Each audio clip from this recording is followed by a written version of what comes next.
할렐루야. 오늘 이 아침에 우리가 상고하면서 은혜 나누기를 원하는 말씀은 잠언서 4장 10절로부터 13절까지 말씀입니다.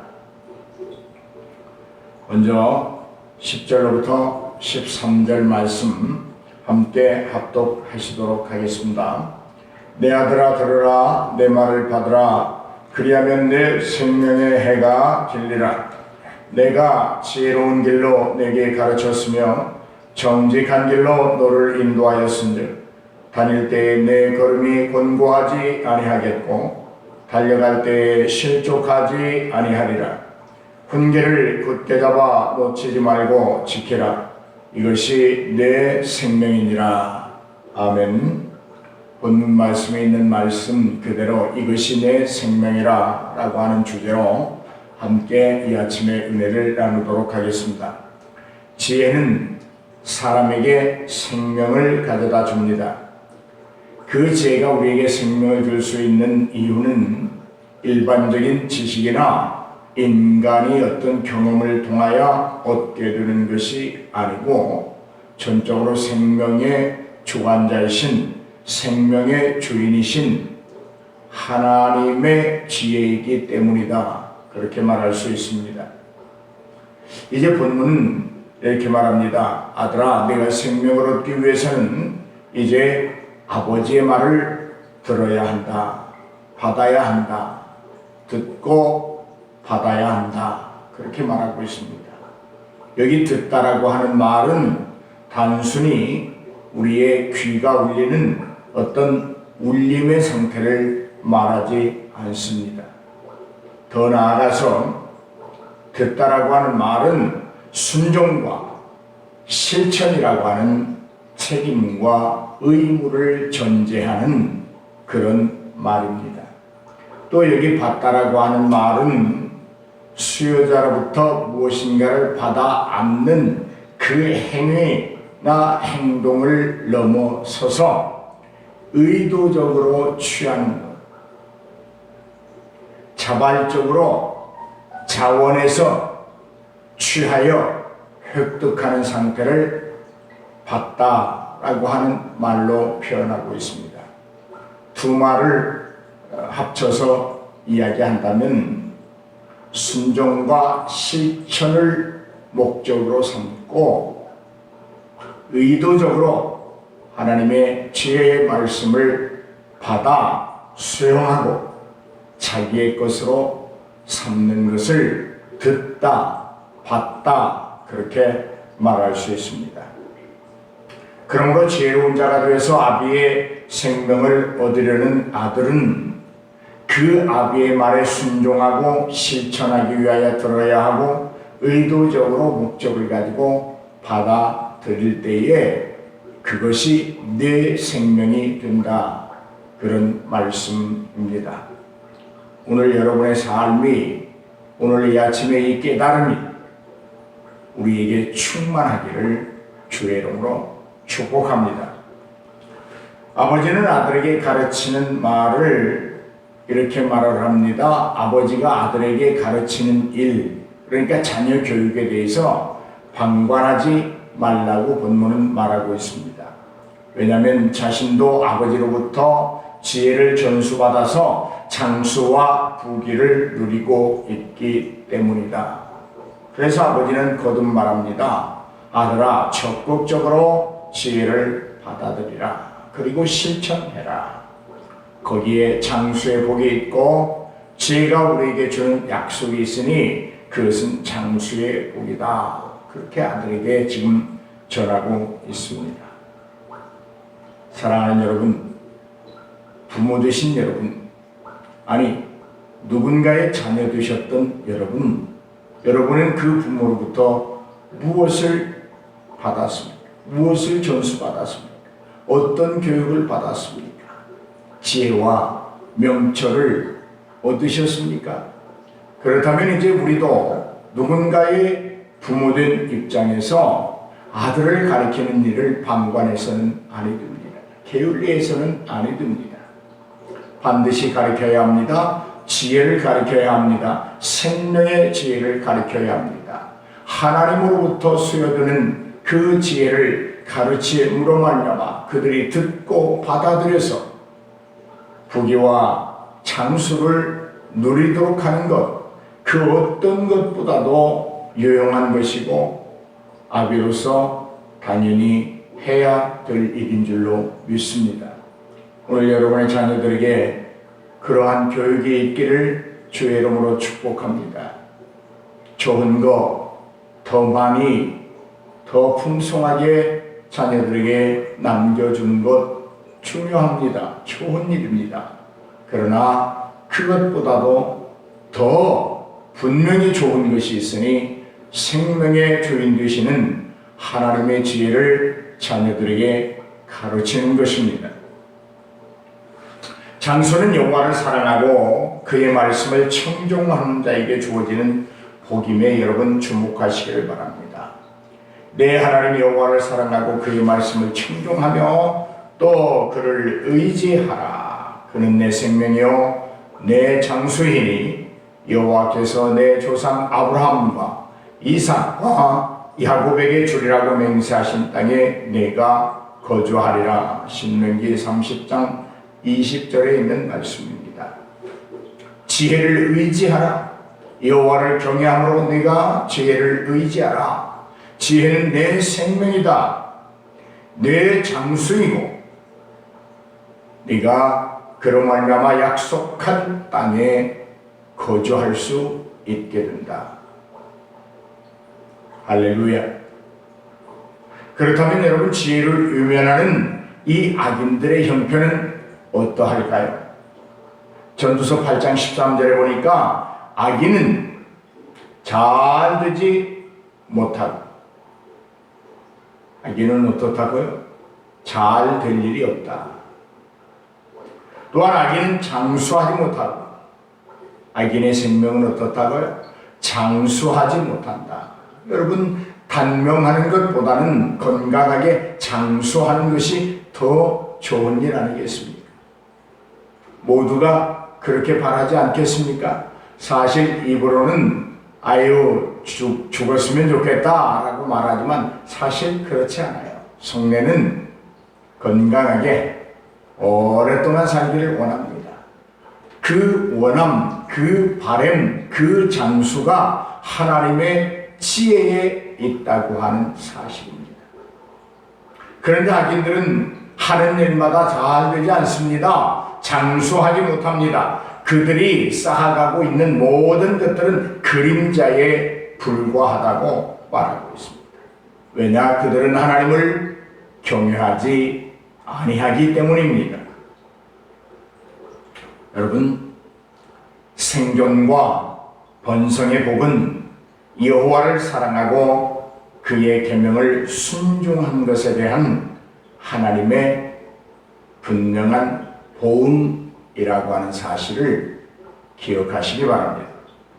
여기 정직에 해당하는 히브리어 요셉은 올바르다라고 하는 의미의 동사 야살에서 유래된 말로서 명사로는 도덕적인 의미에서 그가 행하는 말과 행위가 정직하다, 깨끗하다, 순수하다, 거짓이 없다, 꾸미지 아니하였다.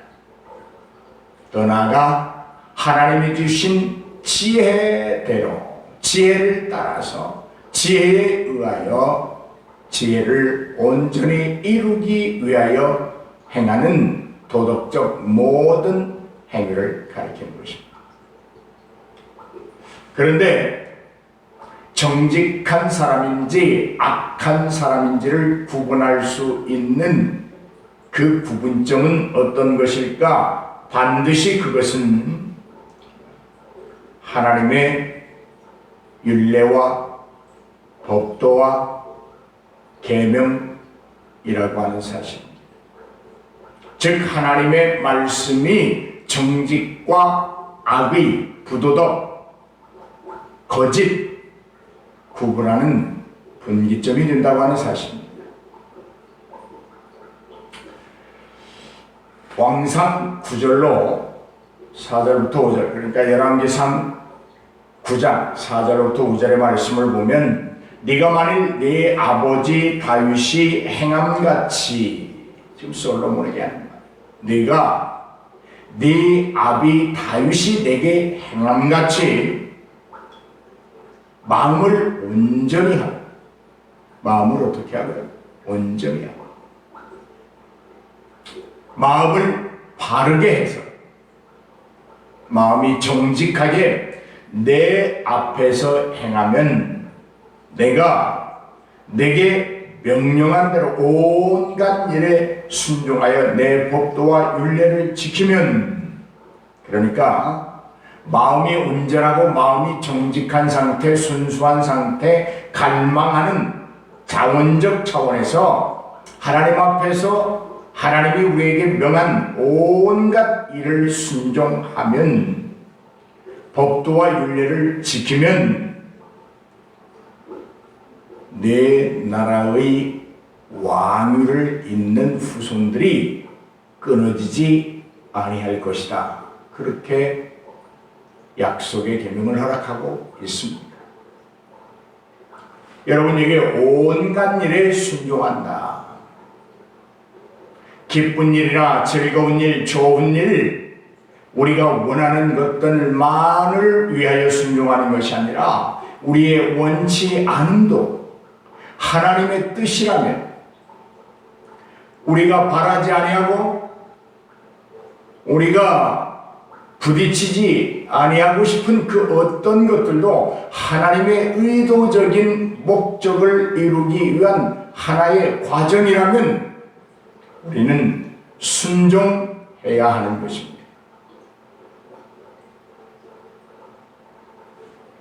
우리가 온갖 일에 순종해서 하나님의 법도와 율례를 지키는 자, 그들에게는, 그들의 후손에게서 이스라엘의 왕을 잇는 그 위가 끊이지 않겠다. 그런 축복의 말씀입니다. 여러분, 사실 우리가 옳은 말을 따른다고 하는 것은 어쩌면 악한 말을 따르고 그릇된 말을 따를 때보다 매우 힘들고 고통스럽고 어렵습니다. 우리 입술이 매번 좋은 말, 아름다운 말, 유익한 말, 선한 말을 하려고 노력한다면 심히 고통스러울 수도 있고 정말 견뎌내기 어려운 순간들도 있을 것입니다. 그런데 우리는 그 길을 따라야 한다고 하는 것이죠. 그래서 우리는 특수한 사람들입니다. 특별한 사람들입니다. 그래서 세상은 우리를 가리켜서 저들은 하나님의 백성들이요 성도다라고 지칭하게 되는 것이지요. 남들이, 이방인들이 고통스러워서 포기하는 일, 이방인들이 쉽게 하는 말들, 우리는 그런 것들을 다 거절하고 주님의 목적을 위하여 온갖 일에 순종하는 삶을 사는 자들 아니겠습니까? 그것이 여러분과 저희가 누리고 있는 특별한 복의 복입니다. 어떠한 일에도 하나님의 말씀의 지혜에 순종할 수 있다는 것, 이것보다 더 귀하고 복된 사실적 삶이 어디 있겠습니까? 오늘 여러분에게 이런 복이 충만하기를 주의 이름으로 축원합니다. 욥기서 6장 25절에 보면 이런 말씀이 있습니다. 옳은 말이 어찌 그렇게 고통스러운지 모르겠다. 그렇게 말합니다. 그렇습니다. 시편 119편 6절로 7절에 보면 내가 주의 모든 계명에 주의할 때에는 부끄럽지 아니했습니다.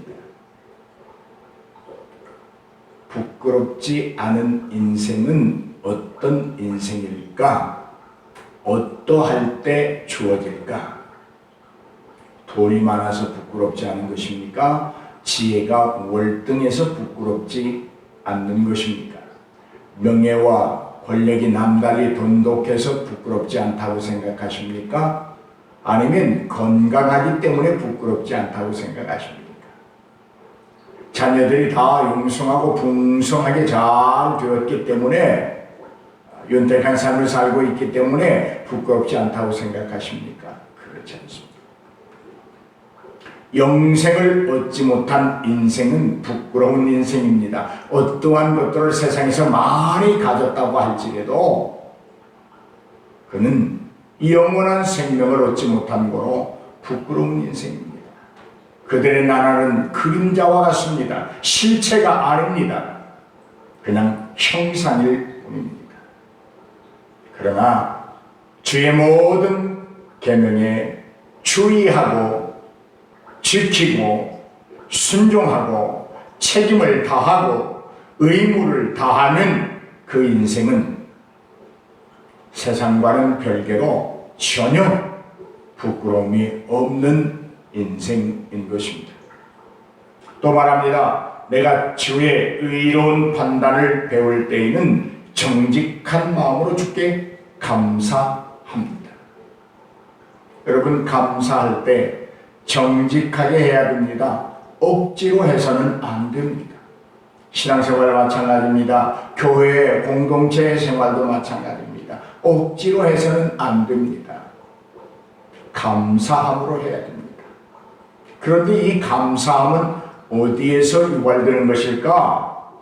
주의 의로운 판단, 주의 의로운 심판을 기억할 때, 그때 우리의 마음속에서 우러나는 정직한 감사가 있다고 하는 말입니다. 오늘 이러한 복이 우리에게 있기를 바랍니다. 정직한 자에게는 부끄러움이 집을 지을 수가 없습니다. 그는 정직하기 때문에 주의 계명에 주의하고 살아갑니다. 마음의 정직함으로 하나님을 경배할 수 있음도 주의 의로우신 판단을 배우고 그에게 합당한 삶을 살기 때문에 가능한 것입니다.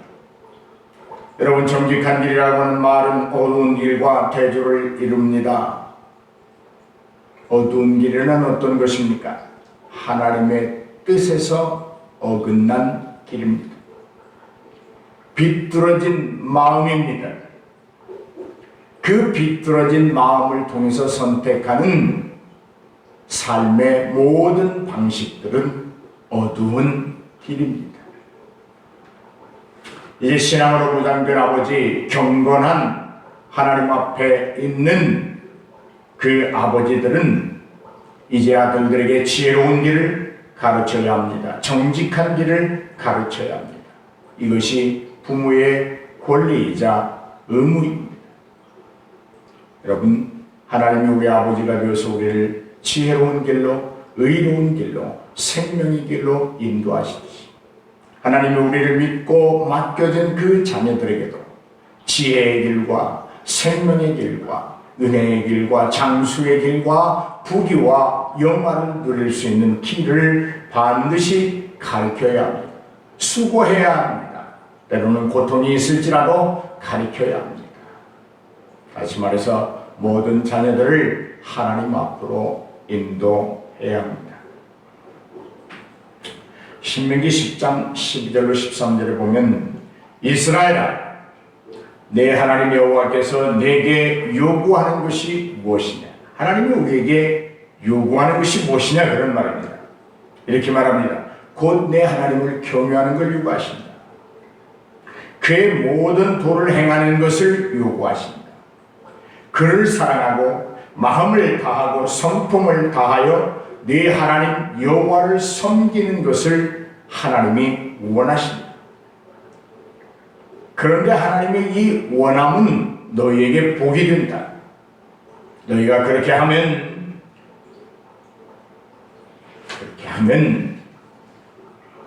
너희에게 장수와 부귀가 복으로 주어진다는 말씀이시죠.